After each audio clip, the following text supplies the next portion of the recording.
सुषमाताई अंधारे आपल्यासोबत आहेत. त्यांच्याकडनं वेगवेगळ्या विषयांवर आपण चर्चा करणार आहोत. मला सांगा ताई, लातूर जिल्ह्यामधल्या किती जागा आपण लढवत आहे, कशी तयारी सुरू आहे?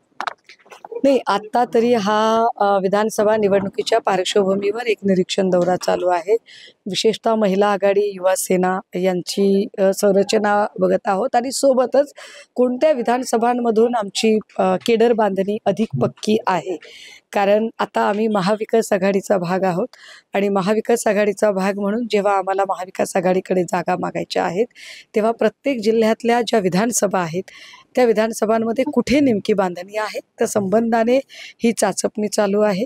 आणि त्यानुसार काल बीड जिल्ह्याचा दौरा संपलेला आहे आणि आज मी लातूर जिल्ह्याच्या दौऱ्यावर आहे.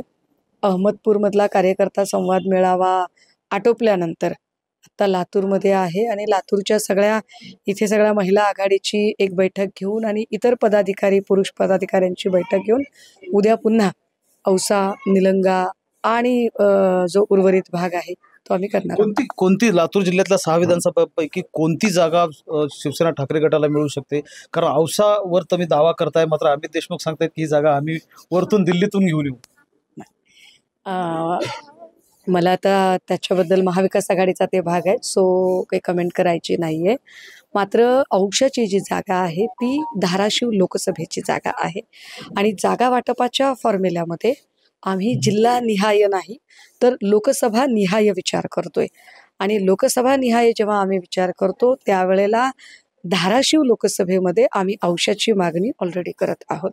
आता जेव्हा लातूर लोकसभेचा आपण विचार करतो तेव्हा अहमदपूर, लोहा कंधार आणि निलंगा अशा 3 जागांचा प्रस्ताव हा इथल्या स्थानिक जिल्ह्यातल्या पदाधिकाऱ्यांकडून आहे. या 3 पैकी कोणत्या 2 ठरवायच्या याच्यासाठी म्हणून हा चाचपणी दौरा आहे आणि त्यापैकी या 3 पैकीच्या 2 जागांची निश्चिती करून वर कळवली जाईल. सो लोहा कंधार, अहमदपूर आणि निलंगा या 3 लातूर लोकसभेतल्या जागा. आता जो तुमचा प्रश्न आहे की इथले माजी मंत्री अमित देशमुख यांनी म्हटलं की 6च्या 6 जागा, तर मला काही फार त्याच्यावर भाष्य करायचं नाही. परंतु आम्ही शिवसैनिक आहोत, आम्ही बिनशर्त पाठिंबा देणारे नाही आहोत. आम्ही लढण्यासाठी मैदानात उतरतो.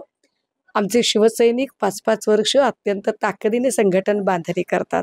ती संघटन बांधणी काही अपेक्षेने असते आणि अमित देशमुखजी यांच्या उमेदवारासाठी डॉक्टर काळगे यांच्या प्रचारासाठी मी स्वतः लातूरमध्ये आले होते आणि तेव्हा त्यांचीही हीच भाषा होती की लोकसभेच्यासाठी सगळ्या शिवसैनिकांनी, राष्ट्रवादी काँग्रेस, शरदचंद्रजी पवार साहेबांच्या कार्यकर्त्यांनी, शेकापच्या कार्यकर्त्यांनी, या सगळ्या लोकांनी आम्हाला मदत करावी आणि भविष्यात म्हणजे विधानसभेच्या निवडणुकीला वाईस वर्सा आमची त्यांना मदत असेल.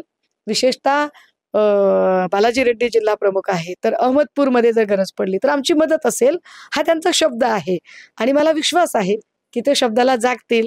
राहिला प्रश्न वरून जागा आणण्याचा, तर मला वाटतं की सगळे वरच बोलायला लागले तर मग खाली स्थानिकची संघटन बांधणी करणाऱ्या कार्यकर्त्यांच्या मेहनतीचं काय?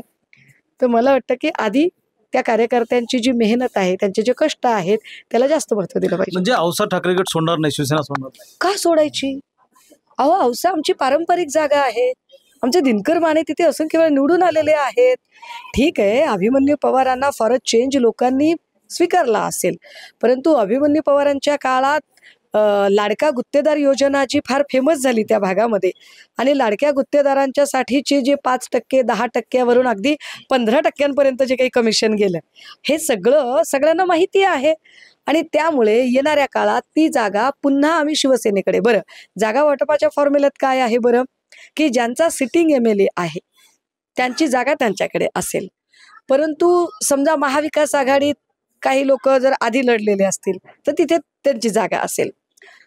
युती म्हणून जेव्हा आम्ही लढत होतो तेव्हा ती जागा, युतीच्या वाट्याची जागा भाजपकडे गेली होती. आता आम्ही युती म्हणून नाही आहोत, त्यामुळे ती जागा जी आहे ती जागा महाविकास आघाडीमध्ये ती आमच्याकडे असणं फार स्वाभाविक आहे. याच्यात काही वेगळी ओढाताण करायची गरजच नाही. पण अमित देशमुख यांच्या बोलण्यावरही मला काही फार बोलावंसं वाटत नाही. कारण कुठल्याही पक्षाच्या नेत्याला असं वाटतं की माझ्या पक्षाला अधिकाधिक जागा मिळाल्या पाहिजेत. मीही माझ्या पक्षाची एक जबाबदार पदाधिकारी, मलाही वाटतं की माझ्या पक्षाला माझ्या जिल्ह्यामध्ये जास्तीत जास्त जागा मिळाल्या पाहिजेत. त्यामुळे ते वाटणं स्वाभाविक आहे. प्रकाश आंबेडकरजी असं म्हणाले की महाविकास आघाडीच्या जागा वाटपामध्ये ठाकरे गटाला फार फार तर 44 जागा मिळू शकतील वगैरे. काय आहे ना दादा, मी काही ते काय ते बागेश्री महाराज वगैरे काय जे ते आहेत ना, तर तसं काही मला भविष्य कळत नाही आणि त्यामुळे मला पुढचं म्हणजे मी काही असं पोपटाचे कार्ड काढून पण काही भविष्य सांगू शकत नाही. मी फील्डमध्ये काम करणारी एक छोटी कार्यकर्ती आहे. माझ्या हातात फक्त संघटन बांधणी करणं, कार्यकर्त्यांपर्यंत पोहोचणं, त्यांना ऊर्जा देणं, चेतवणं आणि अधिकाधिक यशासाठी उत्स्फूर्तपणे लढायला तयार करणं हे माझ्या हातात आहे.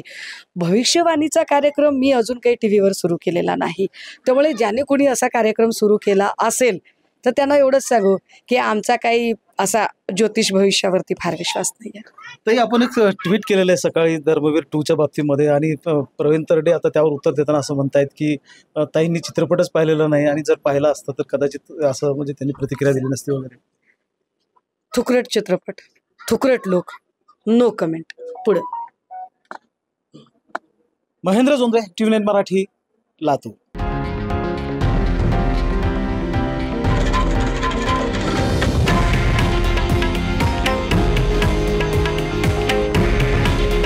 हे आहे देशातील नंबर 1 न्यूज नेटवर्क आणि आपण पाहत आहात TV9 मराठी.